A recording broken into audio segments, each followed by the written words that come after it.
kita tak sangka sebenarnya, kerana tempat tu diperiksa, tetapi semalam langsung ramai yang mengguna tempat itu. Kira-kira 32 tahun lalu, satu peristiwa hitam telah menggemparkan seluruh rakyat di Malaysia.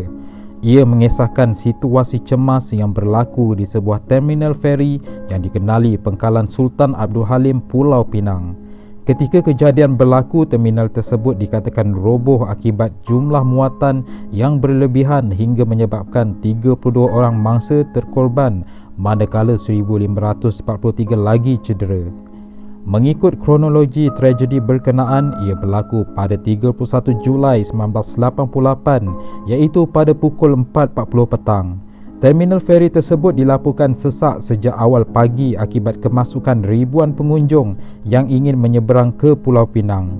Difahamkan rata-rata pengunjung yang berada di situ adalah puluhan ribu penduduk tempatan dan luar negara yang datang untuk menyaksikan dua perayaan yang membabitkan kaum Cina, iaitu Pesta Dewi Huan Yin di Georgetown dan sambutan ulang tahun Gereja Saint Anne di Bukit Mertajam. Keadaan itu menyebabkan jambatan Pulau Pinang ditutup pada kenderaan awam untuk mengelakkan kesesakan ketika perarakan itu berlangsung. Justru pengunjung yang ingin menyertai perarakan tersebut terpaksa menggunakan feri. Malangnya kehadiran pengunjung yang mahu ke Pulau Pinang yang dianggarkan lebih 10,000 orang telah memaksa pihak bertanggungjawab menutup pintu masuk ke kawasan pangkalan yang satu-satunya menjadi pintu masuk ke Georgetown.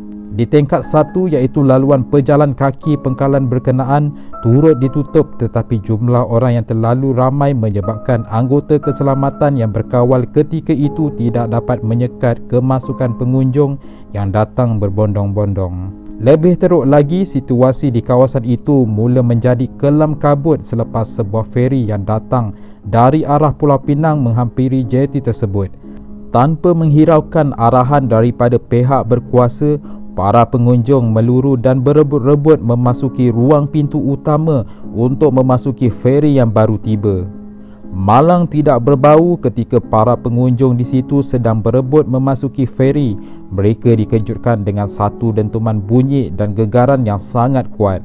Dalam sekelip mata, pelantar jeti setinggi 5 meter yang dibina pada tahun 1956 itu runtuh dipercayai akibat terlalu berat untuk menampung beban kemasukan ribuan pengunjung yang ingin menyeberang ke Pulau Pinang sejak pagi hari kejadian.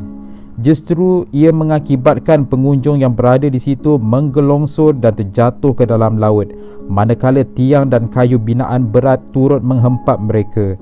Ekoran kejadian itu, keadaan menjadi huru-hara apabila ribuan pengunjung yang berada di kawasan itu cuba lari menyelamatkan diri.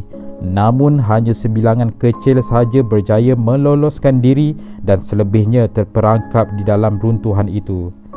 Pelbagai pemandangan ngeri dan menyayat hati kelihatan di tapak runtuhan itu. Seorang pekerja jeti yang sebelum itu sibuk melarang orang ramai memasuki kawasan berkenaan kerana sudah terlalu sesak, kelihatan tertiarap dihempap tiang terminal sebesar pemeluk.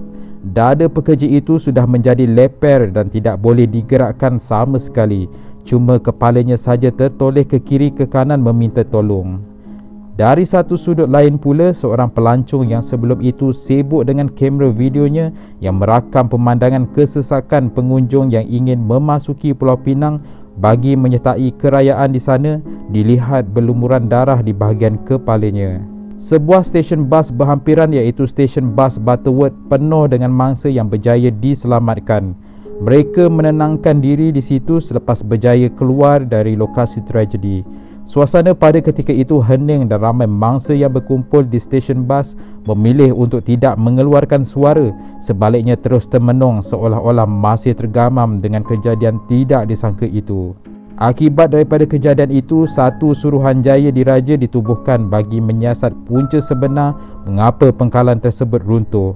Diketuai oleh Tan Sri Chan Ming Tat, Suruhanjaya Diraja berkenaan mula menemu ramah beberapa pihak termasuk Suruhanjaya Pelabuhan Pulau Pinang. Selepas siasatan rapi dijalankan, badan kerajaan tersebut mendapati sistem yang diguna pakai Suruhanjaya Pelabuhan Pulau Pinang tidak berkesan untuk mengawal jumlah orang yang terlalu ramai sehingga menyetuskan kesesakan yang luar biasa di dalam pangkalan terbabit. Sekian, terima kasih.